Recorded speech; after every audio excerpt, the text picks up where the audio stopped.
Good morning and welcome to the Cultured Pearls of Wisdom show. Our tagline is extracting priceless pearls of wisdom from open minds. And I'm very honored to have each of you here today. A little bit about the show in context is basically going underneath the shell, which is our external bodies, to extract beautiful pearls of wisdom that come from our experiences, our life journeys, and definitely a part of our healing. My name is Sabrina. I'm the CEO and Executive Director of the House of Loveillionaires. I am super excited. This has been a vision on the table for a long time, and thank you all for helping me bring it to fruition. No problem. Okay. Happy to be here. Thank you. So what I'm going to do is give each of you an opportunity to introduce yourselves. As much as you want to share, just a light, because we're definitely going to go much deeper, but just tell the people about yourselves. Let's start with you, Coretta. Cool. Well, my name is Coretta Talbort. I am an advocate and I am strongly involved in the whole mental health arena when it comes to our well-being in that capacity. I have the opportunity now to work here locally in Palm Beach County for a nonprofit organization. And then also as I'm pursuing my own individual goals within the mental health arena and working on myself because I believe I'm my first client, if that makes sense. And also I am into fashion and things like that. And I really love Christ. I rock with him very hard. Absolutely. He's my rock and everything. And I'm just happy to be here. And I just love people and I love being able to be in community and not to just be existing, but to be present and to be involved and engaged with everyone else in the community as best as possible, as we're all striving to be our best selves. I love that, not just existing. Yeah. We're here for a purpose, and we talk about that a lot. Yeah. You open a door for me to emphasize that this is a safe place. Yes. We're very respectful, your religious beliefs and everything else. We come wired a particular way. Faith-based is how we roll here. Yeah. However, we're going to be respectful and meet everyone where they are. So we want you to feel comfortable.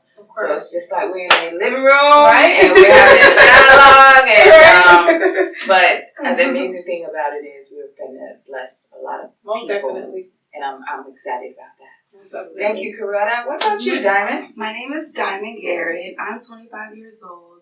I just graduated from UCF. I am pursuing my master's degree in speech-language pathology. I am aspiring to create my own nonprofit. I want to, put myself out there to be an advocate for all different people with different abilities. I want to also create a safe place for people that are going through different changes in their life.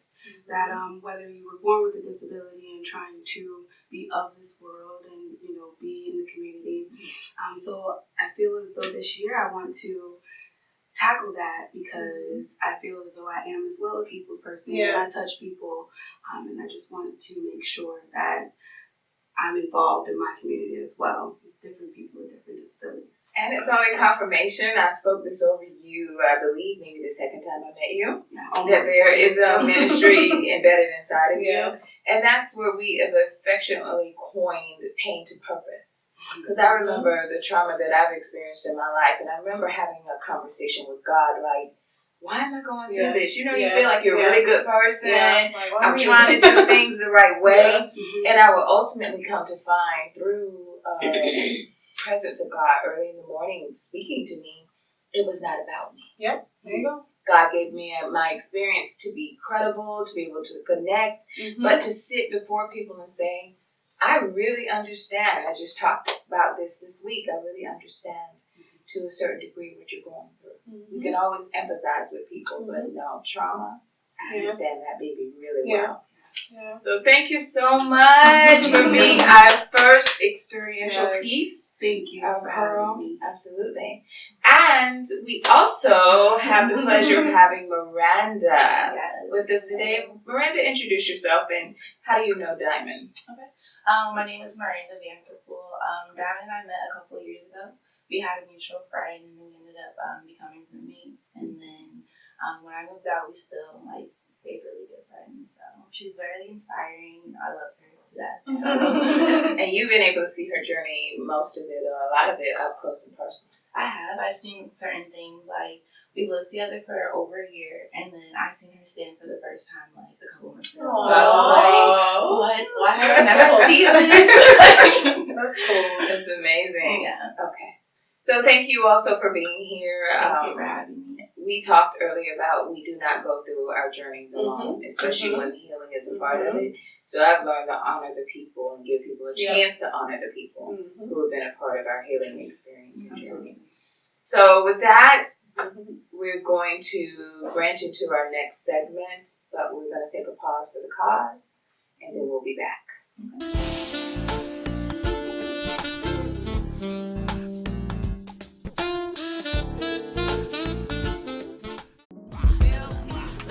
Here, and I have Vell P, who's filming for me. Just finished my photo shoot with Vell P Entertainment, and I am so pleased with Vell P Production.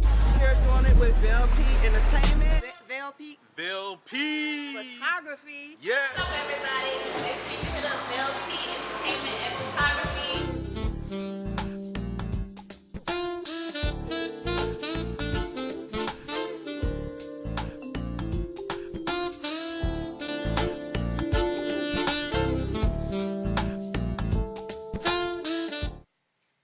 I want to talk a little bit about personal experiences because we encourage people to talk. We emphasize that. And most of what we have as individuals to talk about or speak about is our personal stories.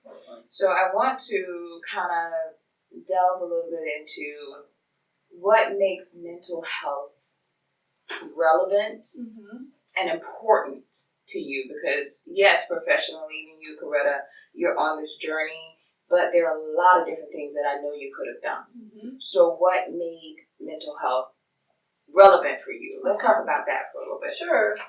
For me, it's, like you said, going through some of my own traumas. And at the time when I was going through some of my deepest traumas, it was when I was much younger. Being 32 now, a lot of it was when I was in high school and just my early 20s.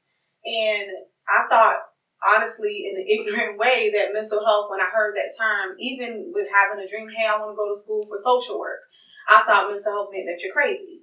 I always thought, oh, that's 45th Street people. By all means, with no disrespect. But I was very ignorant. And I believe a lot of people are very ignorant to what mental health actually is. I call it an innocent ignorance. Okay. We'll give them that. We'll give them that. Because some people take offense to that term, but it is true. Yeah. Innocently, we simply just don't know. Exactly. And I think because we think of the word ignorant yes, as we negative. No,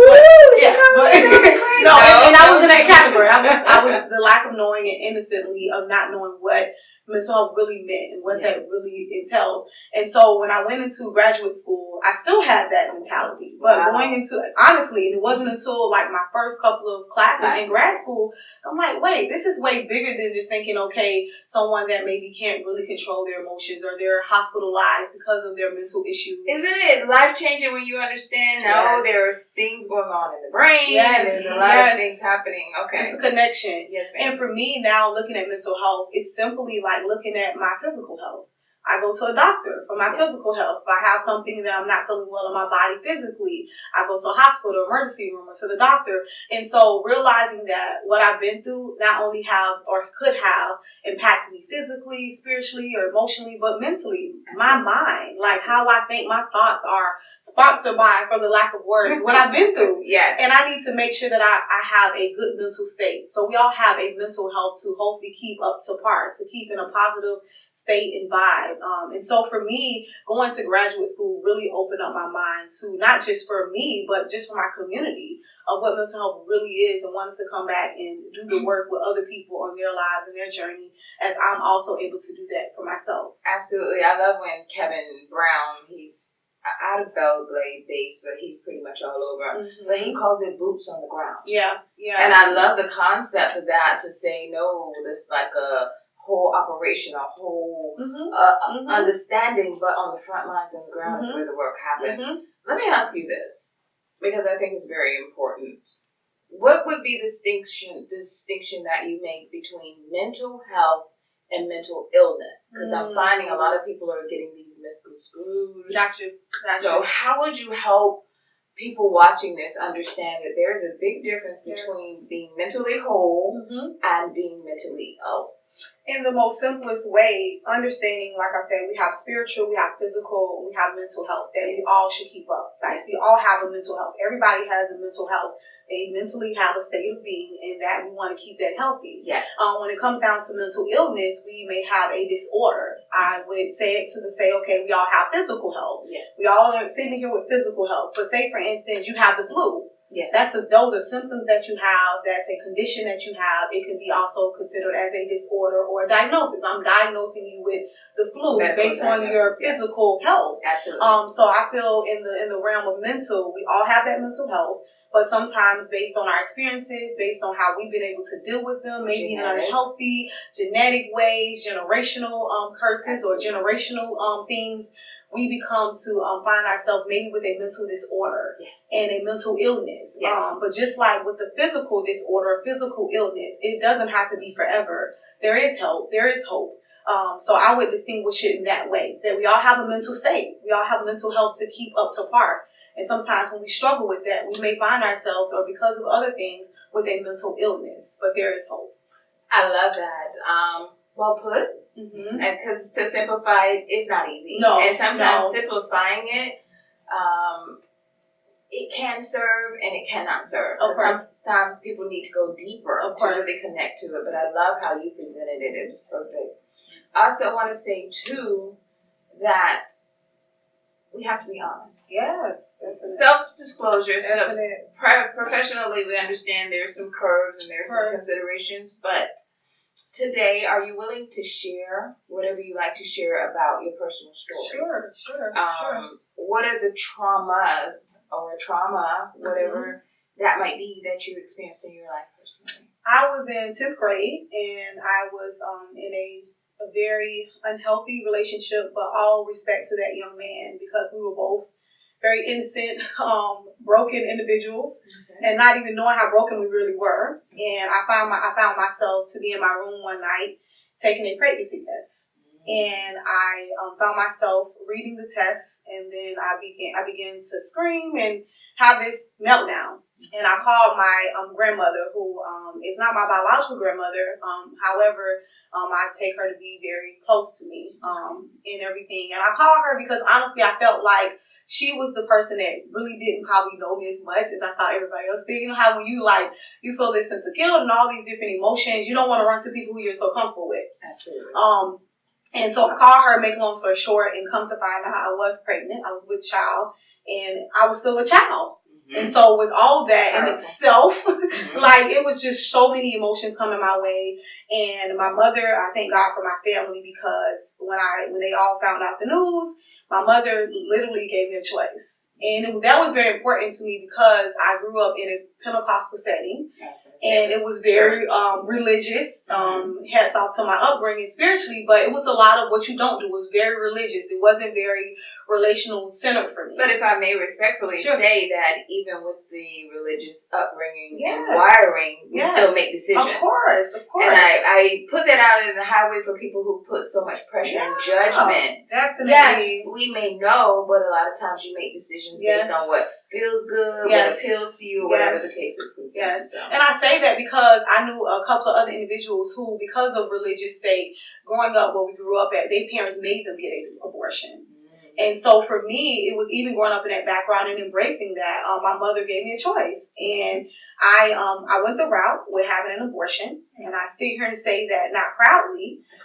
It's not one of my greatest accomplishments by no means, but it's a decision you had to exactly. make. And I've been able to heal and to work in that area, because one, being pregnant and being devastated as a child, almost about to have a child, and then going the next step and basically not allowing that child to have the chance at life like I've had. But what you said too about the relationship with the father, I think is pivotal. Yeah. Because a lot of people are choosing to bring children into this world, and I have to be respectful of that, myself included. But the variables are stacked against you from the very beginning.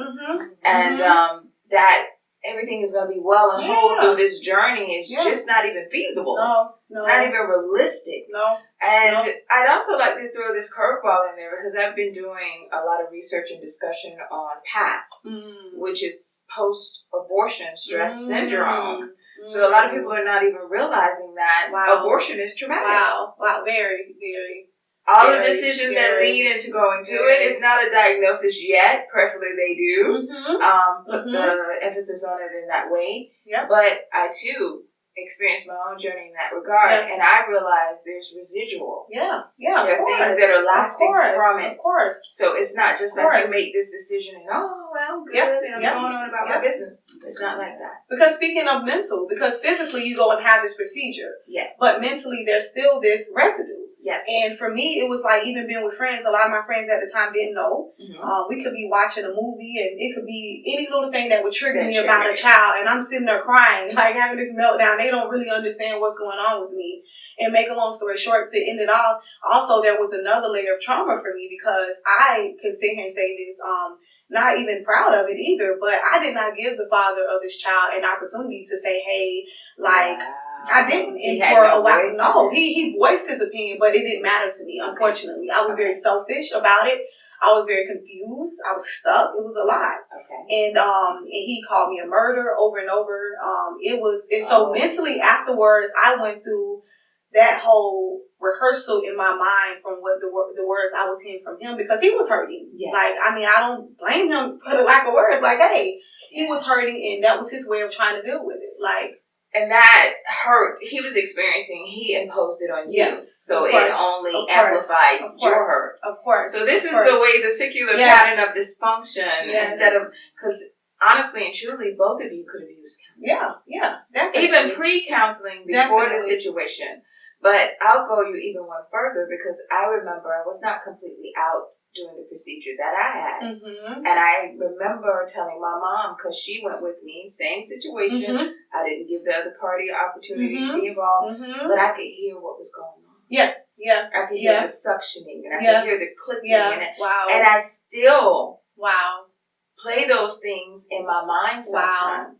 I still have visions. I still have thoughts. And you still have the maybe question, like, what if, you know? So it is huge, but are we having these conversations? Are we giving individuals a chance to just simply process through what they've been through?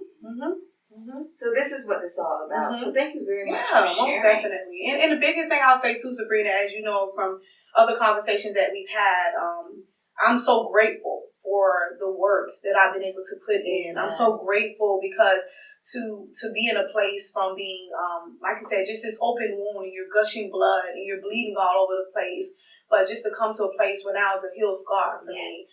And it's not something I would ever be proud of, but I will not allow that and nothing else that I've been through to keep me down from my destiny, from my purpose, to keep me buried in guilt and in self-condemnation and so on and so forth by the grace and the mercy and the love of God, and just be connected with people like you and others to know that on the other side of hurt and on the other side of pain and falling down, it's peace, it's healing, it's something called getting back up, going back at it. So I'm grateful that there is hope after, hurt. So, and I think it's important to remember also too that this journey of healing does not stop. And the reason I say that is every day we face something. Every day. But the thing about it is that we're not even facing the immediate or the past, and we impact it for the future. It's like, how do we ever get out of it? How do we ever get over it? Are we truly healing? So my testament is to individuals that will be healing for the rest of their lives. Come on. And that's not a negative thing. No way. But I have to constantly heal every day. I have to heal from a bad experience of me having a meltdown today. I have to heal from that. I have to process through that. So why we are not attending is the reason that I'm doing this. And we are not attending for many reasons. We're afraid. Judgment from people, speculation. A lot of times we have not been truthful with ourselves. There are so many reasons why, but it's very personal why we're not attending. And we have to come to a place where I'm going to be very honest that yes, there are issues here. Mm-hmm. Yes, I need some help. Mm-hmm. And yes, there are people available to help me through it. Mm-hmm. Yep. So now it's up to me to take the step needed to help make myself as whole as possible. Yep. As complete as possible. Every day. So thank you so much, Coretta. That was very Okay. profound. Yeah. Thank you for sharing. Definitely. And we're going to switch to you because we're going to save our beautiful diamond, the experiential pearl. We're going to save her because I know there's a lot embedded in her story. So you kind of seen what we had to discuss. What about you? What did you want to share? Well, when it comes to mental health, my dad's actually a social worker, so Wow. you know, he sometimes would bring his work home as much as he could. You know, we would discuss certain things, but I personally have had like issues with like mental illness. I was diagnosed with generalized anxiety disorder. Very common. Yeah. So I mean, there are some days that it's like really hard to like function, get out of bed, and like do certain things. And I'm like very grateful that I have friends like Diamond who kind of be like, "Girl, you need to get up. You haven't been up. Let's go. Let's do something. Like, do you want to just come over?" And I mean, things like that really, really help. I appreciate that because I too experienced anxiety and had the same diagnosis inside of PTSD and some things that I experienced. But I know panic attacks and everything that comes along with it are hugely debilitating. Yeah. So let's explain for the person who might not believe that anxiety or being anxious can be debilitating. Let's kind of share what that was like for you. So like I would be, I'm from New York, so like, you know. The concrete? Yeah. I would be on the train sometimes and just burst into tears, or just feel like my heart is just racing and I couldn't really explain what was going on to anybody. Yes. So like sometimes my mom would like see me just like tearing up and she's like, "What's wrong?" I'm like, "I don't know. Yes. I really don't know. I don't know how to explain it. All I know is like I feel like everything like just kind of hurts, and like people around me looking at me and stuff just freaks me out, and like I just want to be alone by myself." Absolutely. And the thing about the breathing and everything else, that's the part of it. But there's a commercial on television, and I can't think of it right now, but you see this woman like rushing through all of these things. I think she goes into the bathroom, but she unzips. She's having a panic attack, and all of these things come out. They have words for different things that she's feeling, but it's like she's just really having this intense moment. Yeah. And she really can't put words to it. And so until you're diagnosed, you just know that you're experiencing these things. Yeah. But what happened to help you be able to control it or get past it? So actually, I was on the phone with my dad one day, and I was just going off. I don't think I've ever like really expressed so much emotion to my dad before. I was just like crying, just screaming. I was just like not in the best space. And he was like, so he listened, and the next day I called him perfectly fine, and he was like, "Baby girl, I'm worried. I think you need to go, you know, speak to someone and see what's going on." Because like I felt like that was like my norm, just like those mood swings all the time. So, and I eventually was like, okay, I want to go talk to someone, and it really helps me. I mean, I was on medication too. Yes. I was going to say typically medication is a part of it, but thank God not only for your father recognizing, but for you being willing to take the steps. Because anxiety in that way can lead to other things, especially when you shut down. It can advance into depression. There are a lot of different things that can happen. But I also want to emphasize as a part of this show for those who don't believe the diagnosis and mental illness exists, because the stigma is the reason people want to shun this and they want to say that it's not real. But the stigma should actually be on the people who are not attending to themselves. The people who are attending, we should be applauding you. And we should be like, yes, you know, and we should be really loving on you. So we do it backwards. And I say that because we also do a lot of things backwards if you consider it the Bible. Because the Bible says we should grieve when a child is born. And we rejoice. You know, you love that the baby's being birthed and everything else, but the grieving part of it, in a sense, is because of what this innocent human being is going to face. And that when everything is in order, when we transition over, it should be rejoicing. So that's why I love homegoing services that are, you know, just like that celebrating life and honoring. It's nobody really crying, and although grieving is a process, but we do a lot of things in this society backwards.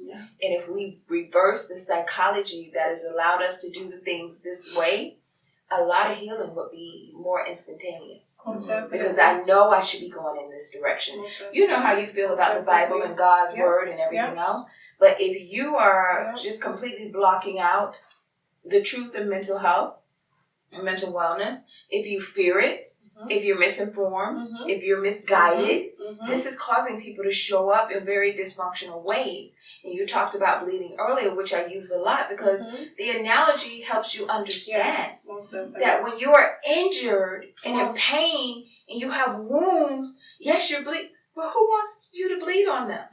In contact. No, we're trying to put something on that wound and we're trying to stop the bleeding, but not temporarily.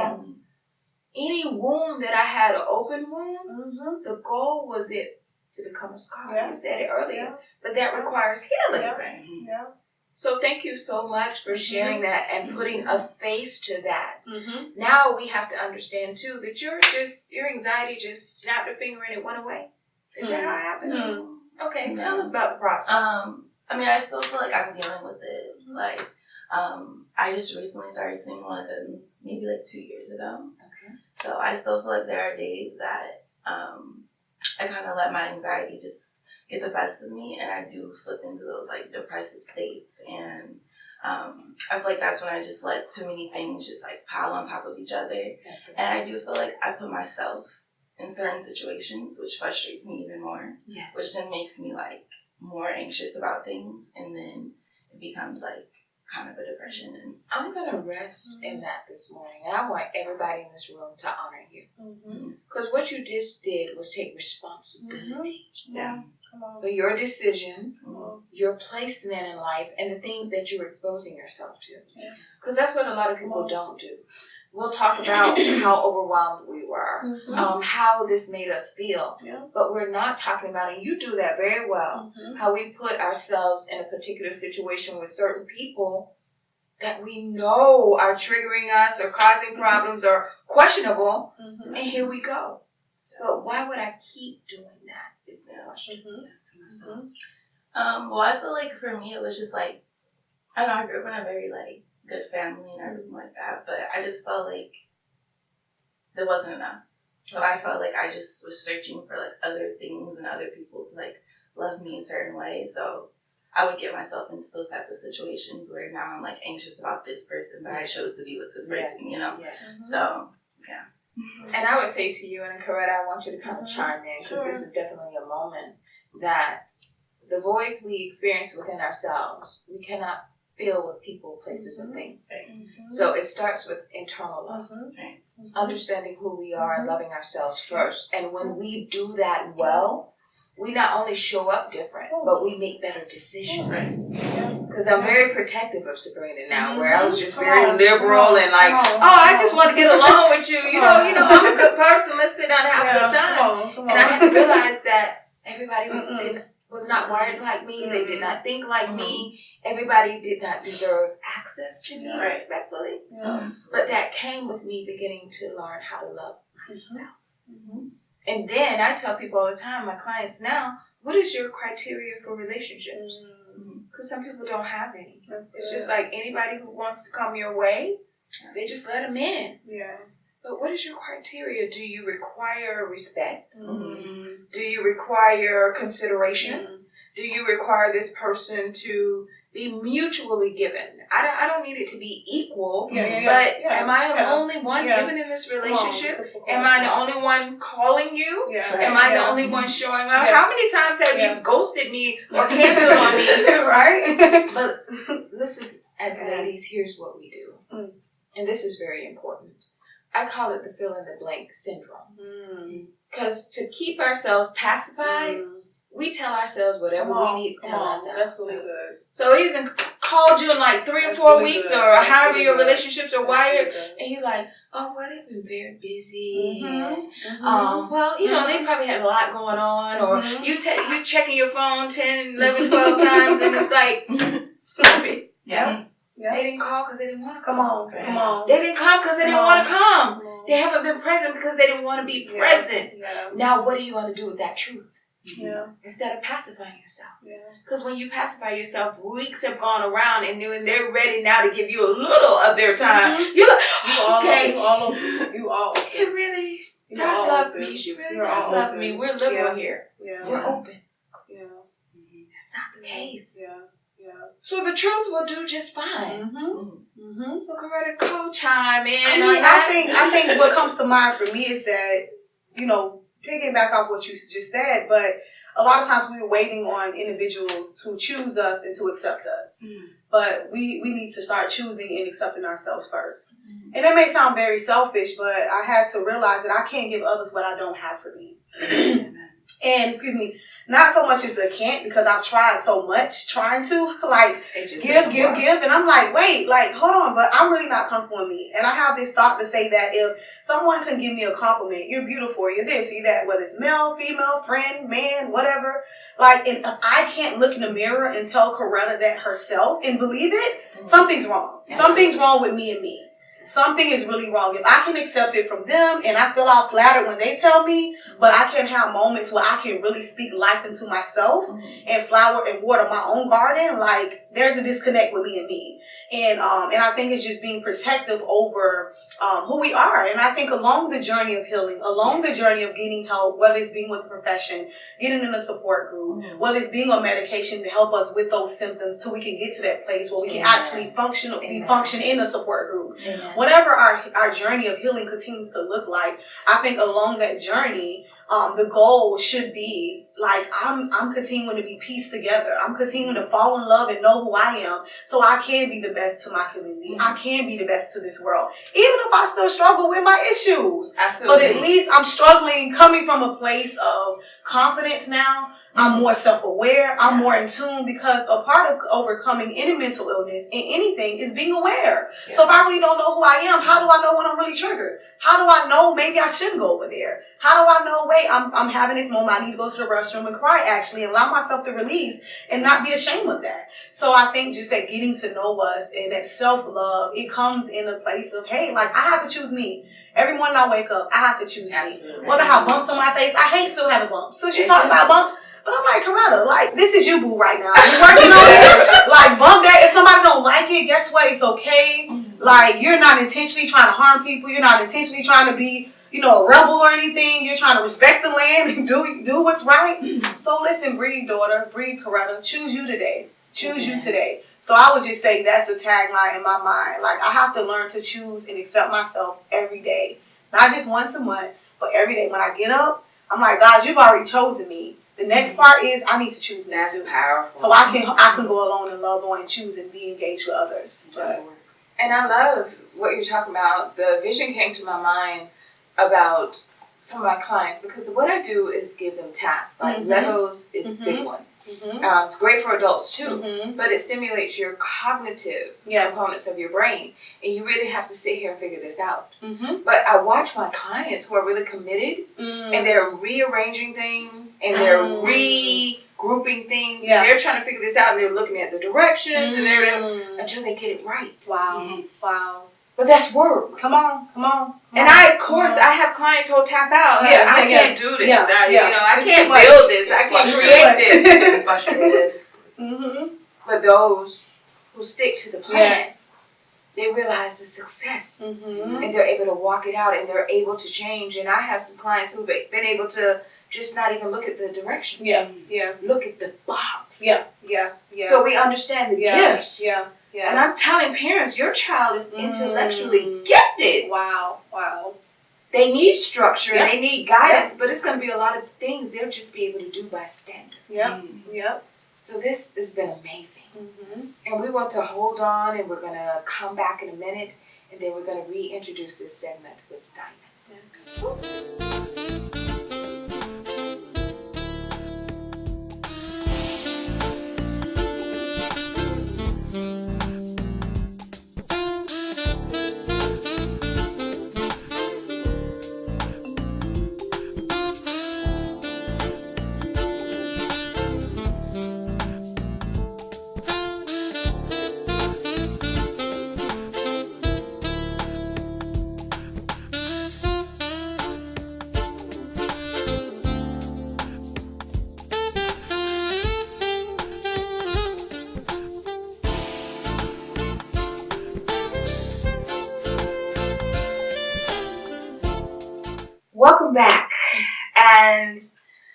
even during the breaks, we don't really take a break. Right. Because we're just talking and this has just been so amazing and my heart is so full.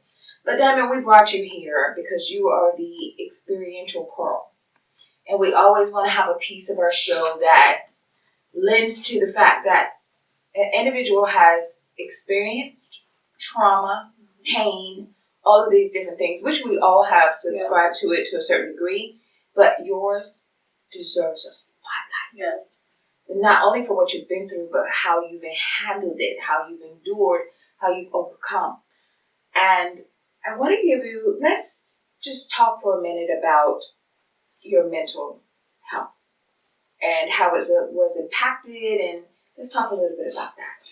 My mental health, I feel as though, has grown and is still growing because I'm still healing as I sit here today. I do feel as though before the trauma of me actually getting hurt and ending in the situation I am today, I feel as though, like, growing up, the early traumas of feeling anxiety because my mother was in a domestic violence relationship and I didn't have my father. My father was in jail. Me feeling alone in my own struggles of not really knowing why my dad wasn't there, but just knowing that he wasn't, and seeing other people in school have their fathers and have both parents, it gave me a sense of loneliness. Gave me anxiety. I used to bite my hands up in my skin, and I would just go home and feel alone, and then go to school and feel alone, and everywhere feel alone. And I filled that void with dance. And in dance class, I didn't think. I didn't have to think. I just did what made me feel good. And then that's how I managed through the trauma that I was going through as a child. I just danced. And I would just fly by in school and just look forward to going home to dance class or to church to dance. And really suppressing all of the other things that I was feeling inside. Wow. Using all the text language that we use. I just want to interject, and I wrote down dance because that's huge. Yes. Because we're shifting to coping strategies. And we're trying to get people to understand that coping looks very different for everybody. But inside of dance, the endorphins and the dopamine and all of these chemicals in the body are released. So it made you feel good in spite of what was going on around you. So I think that's huge. All right, go ahead. I had to interject because the way you're laying this out, I want to ask you, do you have a therapy background? Go ahead. And so moving forward into that, because I was young when I got hurt. I got shot at 18. And I danced all the way up until 17. And when I did get hurt and my mental state and my mental illness, it just increased and got worse. Because as you could imagine, walking on your 2 feet for 18 years of your life, and then, waking up and being told you're paralyzed, it's another sense of loneliness. And it's another sense of feeling as though nobody really understands. I had to understand that it is mind over matter. Yeah, love that. What I see, I can change if I put my mind to it. That's good.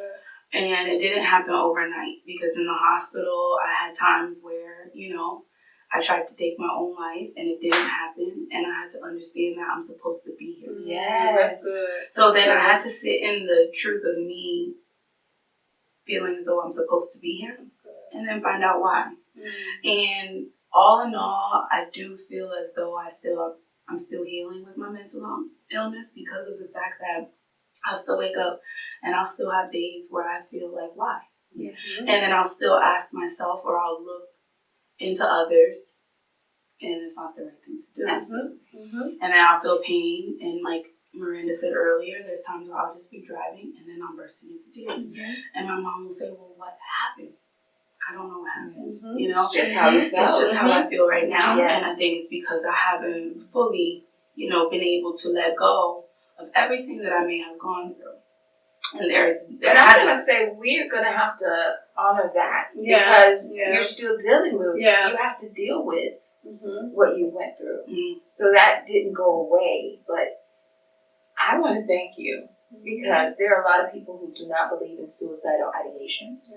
And they do not believe that people attempt to take their lives.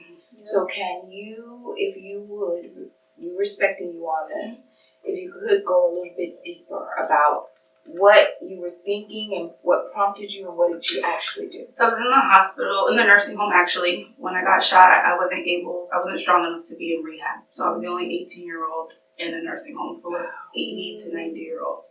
And it was about the time when my mother had to go back to work and my family had to go back to their lives. So it became a point in time where they would only come to drop me off food and leave. And when they would leave, I was there with the nurse and the people that were there to take care of me, which they weren't. And they left me in the room for a whole entire shift. Nobody talked to me from the time my mom left and dropped me off Publix at like 8 o'clock in the morning until 7:30 that afternoon. So during that time, I felt like I didn't really matter anyway. So the call button that they give to you to call them, I didn't feel like calling them. I felt like killing myself with it.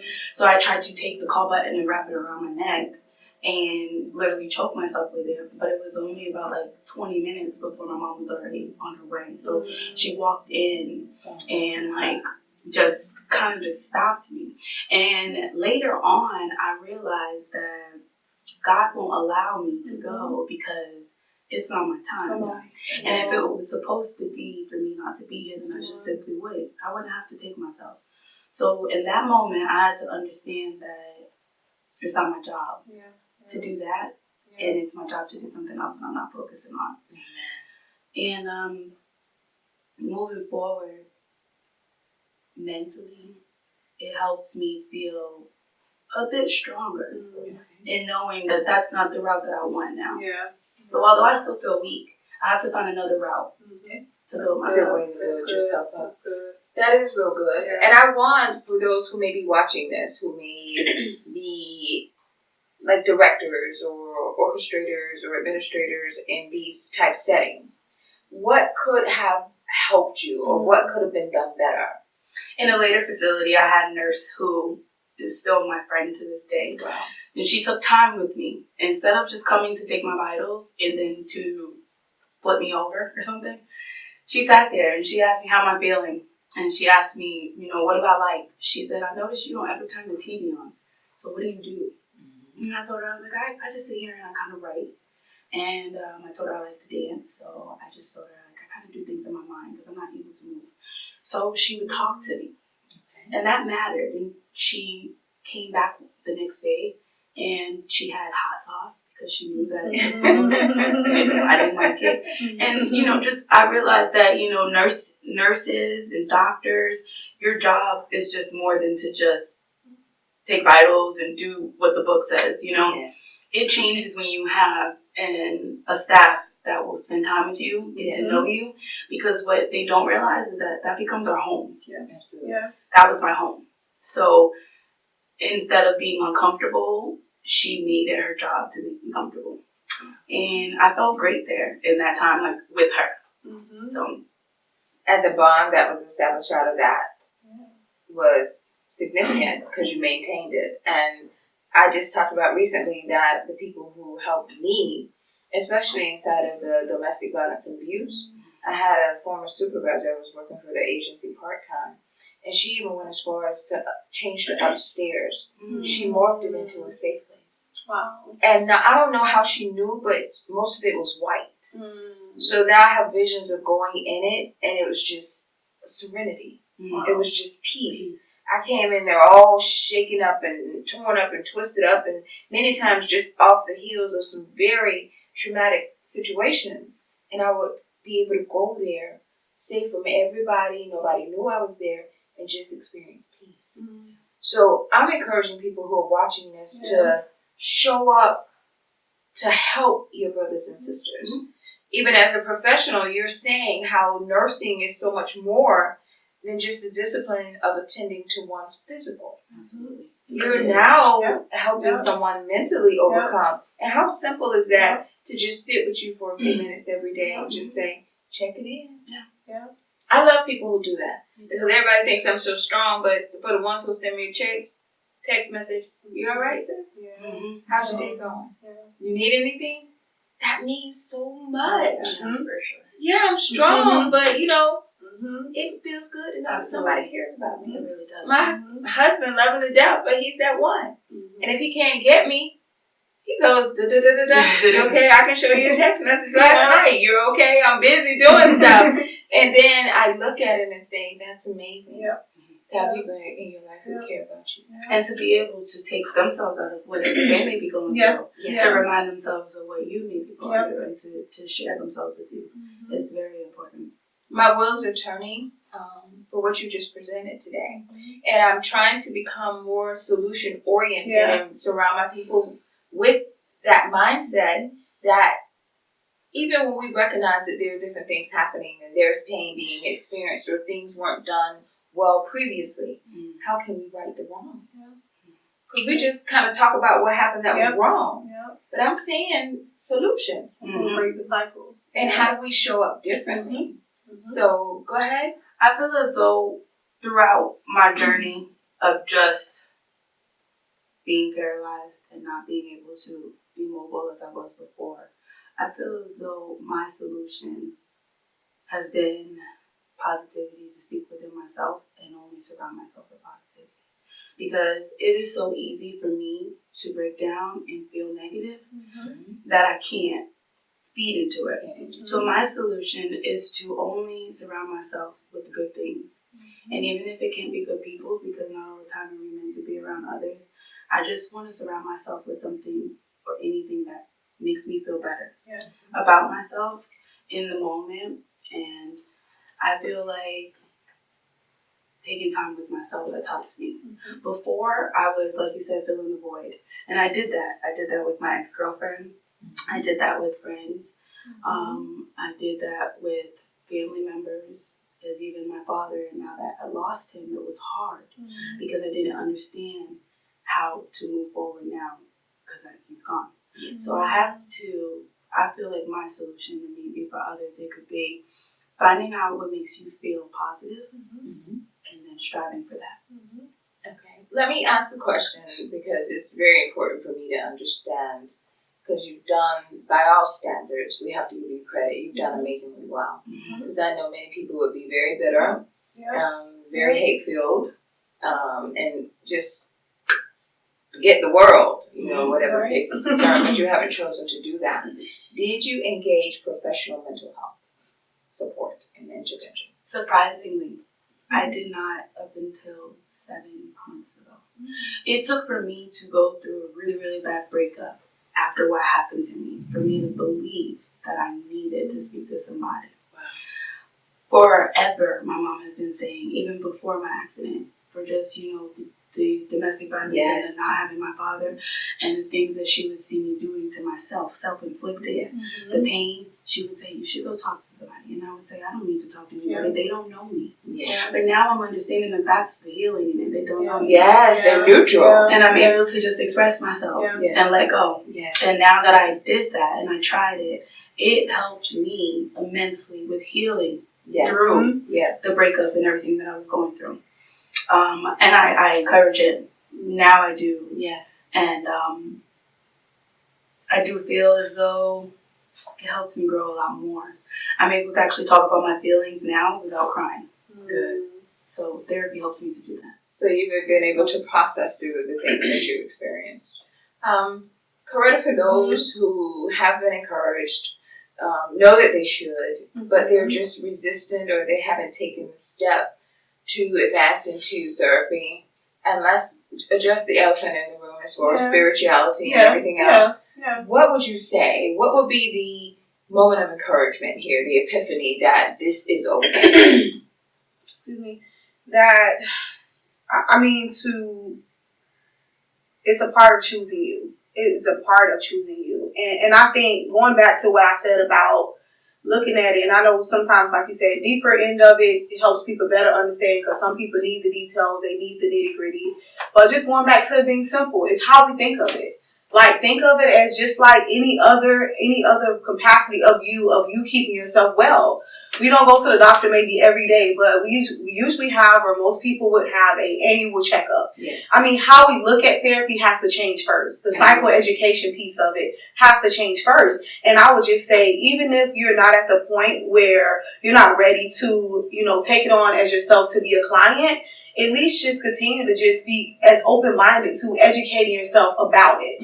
Even if you don't take the step inside of the therapist's door just as a yet. You don't have to start there, because I think that's why a lot of people, they don't go forth in it, because it's like when they find out, oh, maybe I should go see someone, oh, they think I'm this, or maybe I'm struggling with this, they see me this, but I'm not ready to go do it. You know what? That's okay. You're not ready, but you can continue to try to get ready.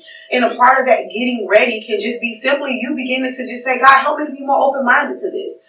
Looking up some articles, talking to people like Diamond or others like this who have been exposed to trauma, who are in therapy themselves. And like you said, at first you were so opposed to it, and many people are. And being able to get that experience from other individuals.